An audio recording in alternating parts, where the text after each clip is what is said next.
It started as an ordinary day in a small, peaceful town where nothing much ever happened. The streets were calm, the air carried the distant hum of life, and neighbors exchanged friendly waves as they went about their business. But beneath the surface of this seemingly perfect community, something unexpected was about to unfold, something that would ripple through every quiet corner and leave no one untouched. Sarah, a woman in her early 30s, walked briskly down the street, her face a mix of determination and frustration. She was known around the neighborhood as someone who kept to herself, always polite, always put together, but distant, guarded, almost as if she was carrying a weight she couldn't share with anyone. Today, though, there was something different about her. She seemed restless, distracted, like a storm brewing just under her calm exterior. Then there was Mark. He was a man people often overlooked. Middle-aged, soft-spoken, and unassuming, he blended into the background of everyday life. Mark spent most of his time volunteering at the local shelter and fixing things for neighbors who asked for help. If anyone had described him, they'd probably say, "He's just nice." And maybe that was his problem. He was too nice. Too easy to ignore. The moment it happened, it seemed like no one else was there to see. They were near the park, not far from the swing set where children laughed and played, their voices floating in the warm afternoon breeze. Sarah and Mark stood at the edge of a quiet path, partially hidden by a cluster of trees. There was a tension in the air between them, sharp and heavy, as if unspoken words were fighting to break free. And then suddenly, it happened. Sarah shoved him. It wasn't a light push or a playful gesture. It was forceful enough to make Mark stumble backward. His arms flailed for balance, and for a split second, everything seemed to hang in slow motion. Mark fell hard. The sound of his body hitting the ground echoed faintly, but the laughter of children nearby seemed to drown it out. Sarah froze, her breath catching in her throat. She glanced around, panic flickering across her face. Had anyone seen? Was anyone watching? It was then, in that suspended moment of silence, that a small voice broke through the air. "I saw you." Sarah's head whipped around, her heart pounding as her eyes locked onto a young boy standing just a few feet away. He couldn't have been older than 7 or 8, with wide, curious eyes and a popsicle stick clutched tightly in his hand. For a moment, no one said anything. The boy stared at her, unblinking, his expression not one of fear, but of quiet determination, as though he understood far more than his age should allow. And just like that, everything changed. Sarah's mind raced as she stood frozen, staring at the boy. Her thoughts were jumbled, each one colliding with the next. How long had he been there? Did he really see everything? Her eyes darted to Mark, who was groaning as he tried to push himself up from the ground. He wasn't badly hurt, at least not physically, but the look in his eyes as he glanced up at her was enough to make her stomach churn. "I saw you," the boy repeated, his small voice clear and steady, carrying more weight than it should have. Sarah's gaze snapped back to him. His hair was slightly messy, his t-shirt stained with what looked like a mix of popsicle juice and dirt. He looked like any other kid you'd see at the park, except for the way he was watching her, like he was trying to figure her out. She opened her mouth, but no words came. What could she even say? That he hadn't seen what he thought he saw? That it wasn't what it looked like? She didn't know if any of it would matter. "What's your name?" Sarah asked finally, her voice trembling despite her effort to sound calm. The boy hesitated, his eyes narrowing slightly as if deciding whether or not he should answer. "Ethan," he said after a moment, tilting his head. "Why did you push him?" The question hit her like a punch to the chest. How was she supposed to explain something she barely understood herself? She looked down at Mark again. He had managed to sit up now, brushing dirt from his hands and arms, but he still hadn't said anything. His silence felt louder than any accusation he could have made. Sarah turned back to Ethan, forcing a tight smile. "It was an accident," she said, her voice barely above a whisper. Ethan didn't blink. "It didn't look like an accident." Panic started to bubble under Sarah's carefully maintained exterior. What was she supposed to do now? This wasn't some random moment she could brush off and forget. The boy had seen something, and even if he was young, even if he didn't fully understand, he could still talk. The sound of footsteps approaching snapped Sarah out of her spiraling thoughts. A woman's voice called out, cheerful and light. "Ethan, there you are. I've been looking everywhere for you." Sarah turned just in time to see a woman in her late 20s jogging toward them. Her hair was pulled back in a loose ponytail, and she carried a tote bag that looked like it was about to spill snacks and water bottles. She smiled warmly as she reached them, but her expression faltered slightly when she noticed the tension in the air. "What's going on?" the woman asked, her gaze flicking between Sarah, Ethan, and Mark, who was still sitting on the ground. "Nothing," Sarah said quickly, the word tumbling out before she could think. "Just a little misunderstanding." Ethan opened his mouth, but Sarah shot him a sharp look, her heart pounding so loudly she was sure everyone could hear it. The woman frowned, but didn't press the issue. "Come on, Ethan," she said gently, reaching for his hand. "We should let these people sort out whatever's going on." Ethan didn't move right away. He glanced at Sarah again, his small face filled with a quiet defiance that made her chest tighten. For a moment, she thought he might say something anyway, but then he sighed and let his mom lead him away. As they disappeared down the path, Sarah exhaled shakily. She turned back to Mark, who was finally on his feet, brushing himself off. His expression was hard to read, a mix of disappointment and something else she couldn't quite place. "You didn't have to do that," he said softly, his voice steady but heavy with unspoken meaning. "Do what?" Sarah snapped, more out of reflex than anything else. She immediately regretted the sharpness in her tone. Mark sighed, shaking his head. "You know what I mean." For a long moment, neither of them said anything. The air between them felt heavy, weighed down by everything they weren't saying. Finally, Mark broke the silence. "Whatever this is, Sarah, it's not going to fix anything," he said, his tone gentle but firm. "You can't keep running from it." Her jaw tightened, and she looked away, unable to meet his gaze. "You don't know what we're talking about," she muttered. Mark didn't argue.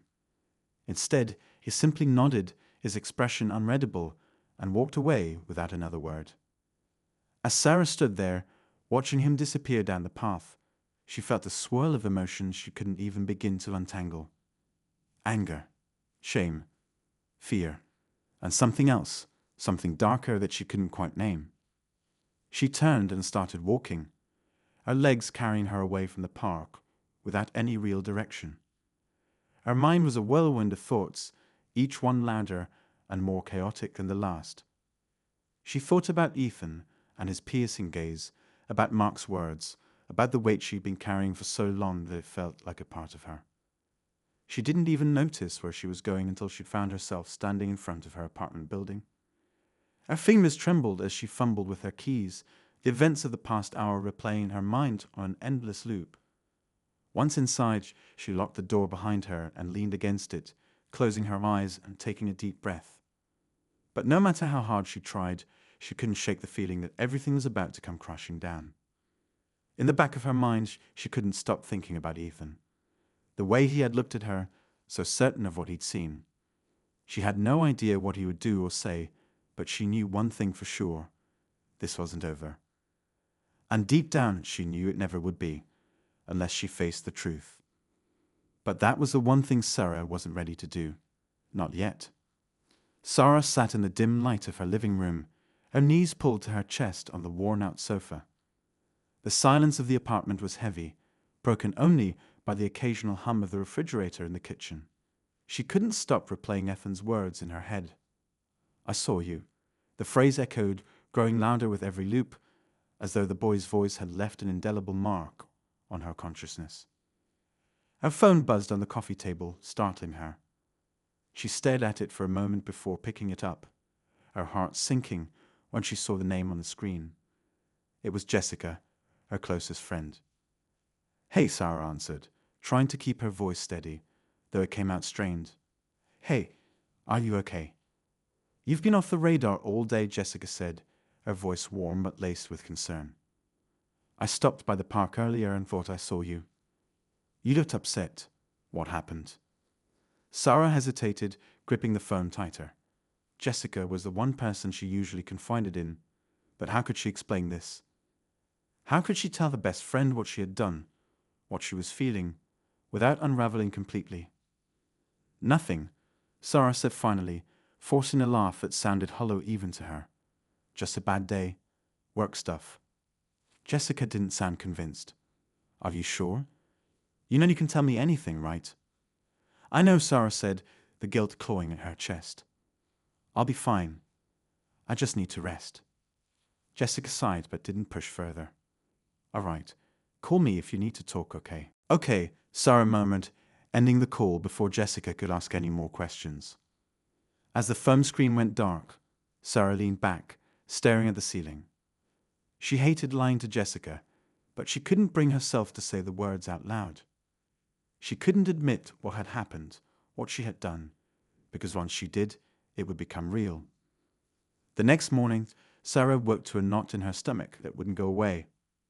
She tried to shake it off, going through the motions of her routine, but everything felt wrong. The weight of the previous day lingered like a shadow, following her everywhere she went.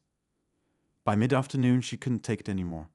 She grabbed her keys and left the apartment, unsure of where she was going, but knowing she couldn't stay cooped up any longer. She drove endlessly for a while, the roads blurring together, until she found herself back near the park. She parked her car and walked along the familiar paths, her footsteps slow and hesitant. The park was quieter today, with only a handful of people scattered across the benches and playground. For a moment, she thought she might get away with simply passing through unnoticed. But then she saw him. Ethan was sitting on a bench near the swings, his legs dangling as he focused intently on something in his hands. Sarah's heart skipped a beat. She thought about turning around, about leaving before he saw her, but it was too late. The boy looked up, his eyes locking onto hers with that same piercing gaze. Sarah froze, her pulse quickening as Ethan slid off the bench and started walking toward her. His expression was calm, almost curious, but it only made her more uneasy. "Hi," he said simply when he reached her, tilting his head slightly as he studied her face. "Hi," Sarah managed to reply, her voice barely above a whisper. There was a long pause as they stood there, neither of them speaking. Finally, Ethan broke the silence. "Did you tell anyone what you did?" he asked, his tone matter-of-fact, as if he were asking about the weather. Sarah felt her stomach twist. "No," she said, her voice shaky. "It's complicated." Ethan nodded thoughtfully, as though he understood more than she expected. "Why did you push him?" The question hung in the air, heavy and unrelenting. Sarah opened her mouth to respond, but no words came. How could she explain something she didn't fully understand herself? "I don't know," she said finally, her voice breaking. "I was angry. I wasn't thinking." Ethan looked at her for a long moment, his expression unreadable. "He's not a bad guy, you know. He helps people. My mom says he fixed our neighbor's porch last year for free." Sarah blinked, taken aback by the boy's words. She hadn't expected him to defend Mark, or to even know much about him at all. "I know," she said softly. "I know he's not a bad guy." "Then why?" Ethan asked again, his gaze unwavering. Sarah felt tears prick at the corners of her eyes. She wanted to tell him everything, to unload the weight she'd been carrying.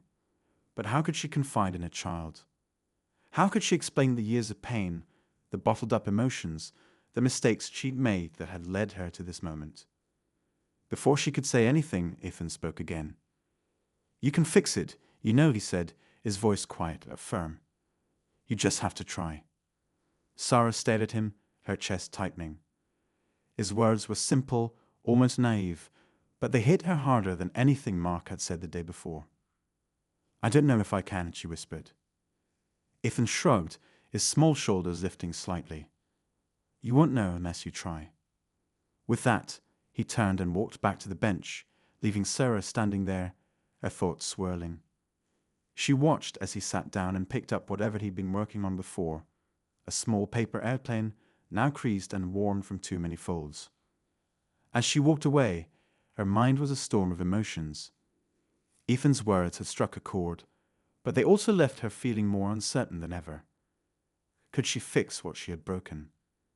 Could she face Mark and make things right? She didn't know, but for the first time in a long time, she felt the faintest glimmer of hope, a tiny, fragile spark that maybe, just maybe, she could. And yet, deep down, she knew the road ahead wouldn't be easy. The shadows of her past were still there, waiting to pull her back into the darkness. And somewhere in the corners of her mind, the fear lingered. What if it was already too late? Sarah spent the rest of the day pacing her apartment, the conversation with Ethan replaying in her mind over and over. His words had shaken something loose inside her, something she hadn't been able to face for years. Could she really fix it? Was it even possible to make amends for everything she had done? Not just yesterday, but all the mistakes that had led her to that moment in the park. The weight of it all pressed down on her, but there was no escaping it now. Everywhere she turned, she saw reminders of Mark's face as he had fallen, of Ethan's piercing gaze, of the look in his mother's eyes when she had come to fetch him. She felt like the walls were closing in, the air growing thinner with every passing second. By the time night fell, Sarah couldn't take it any more. She grabbed her coat and keys, her hands trembling as she locked the door behind her. The streets were quiet, lit only by the faint glow of streetlights. She didn't have a plan, but her feet carried her forward as if they knew where she needed to go before her mind did. She ended up outside Mark's house, standing on the sidewalk with her hands stuffed into her pockets. The small bungalow was dark, except for the faint glow of a single lamp in the living room. She hesitated, her heart pounding so hard she could feel it in her throat. What was she doing here? What could she even say to him? Sorry wasn't enough, not for what she had done, not for the years of unresolved tension between them. But she couldn't walk away, not this time. Summoning every ounce of courage she had, Sarah stepped onto the porch and knocked softly. The sound seemed impossibly loud in the stillness of the night.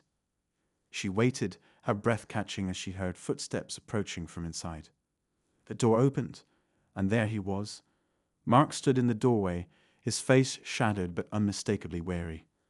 For a moment, neither of them spoke. Sarah opened her mouth, but the words wouldn't come. Finally, Mark broke the silence. "What are you doing here, Sarah?" His tone wasn't unkind, but it wasn't welcoming either. It was guarded, cautious, like he was bracing himself for something he didn't want to hear. Sarah hesitated, her throat tightening. "I needed to talk to you, to explain." Mark stepped aside, gesturing for her to come in. She entered hesitantly, the familiar scent of wood polish and coffee greeting her as she stepped into the living room. She hadn't been inside his house in years, but nothing had changed. The same old couch, the same bookshelves lined with dog-eared paperbacks, the same framed photo of his parents on the mantel. "Go ahead," Mark said, sitting down and folding his hands in his lap. "Explain." Sarah swallowed hard, her hands shaking as she sat down across from him. "I don't even know where to start," she admitted. "Start with the truth," Mark said simply. The truth. The word hung in the air, heavy and unrelenting. Sarah closed her eyes for a moment, forcing herself to take a deep breath. When she opened them again, she saw Mark watching her, his expression unreadable but not unkind. "I've been angry for a long time," she began, her voice barely above a whisper. "At you, at myself, at everything." Mark didn't interrupt, didn't rush her. He just sat there waiting. "You were always a good one," she continued, the words tumbling out now. "The one everyone looked up to, the one who did no wrong. And I was just me, the one who couldn't get it together, the one who messed everything up." Mark frowned slightly, but still he said nothing. "I've been carrying that resentment for years," Sarah admitted, her voice shaking. "And yesterday, I don't even know what came over me. I was upset, and you were there, and I snapped." Mark leaned back, his expression thoughtful. And you think that's all it was? Just a moment of anger. Sarah flinched at his words, the underlying meaning cutting deeper than she expected. No, she said quietly. It's more than that. It's everything. It's the guilt, the shame, the feeling that I'll never be enough. Mark's gaze softened, but his voice was steady. You've always been enough, Sarah. You just never believed it. Tears welled up in her eyes, blurring her vision. She wanted to believe him, to let his words sink in, but it wasn't that simple. Years of self-doubt and mistakes couldn't be erased with a single conversation. I don't know how to fix this, she admitted, her voice breaking. I don't even know if I can. Mark sighed, running a hand through his hair. You can start by forgiving yourself, he said gently. And then, maybe we can figure the rest out together. Sarah looked at him, the weight of his words settling over her like a blanket. For the first time in a long time, she felt a glimmer of something she hadn't felt in years. Hope. But before she could say anything, there was a loud knock at the door. Both of them turned toward it, their hearts pounding in unison. Mark stood and opened the door, revealing a familiar face. It was Ethan's mother, her expression tense and serious. We need to talk, she said, her voice firm, but not unkind. Sarah's heart sank as she realized that whatever she thought was resolved was far from over. Ethan's mother had seen or heard something, and now she was here. Mark glanced back at Sarah, his brow furrowing in concern. What's going on? Ethan's mother stepped inside, her gaze flicking between the two of them. It's about Ethan, she said, her voice trembling slightly. He's been saying some things I don't understand. About what happened in the park yesterday. Sarah felt her stomach drop, the tension in the room growing so thick it was hard to breathe.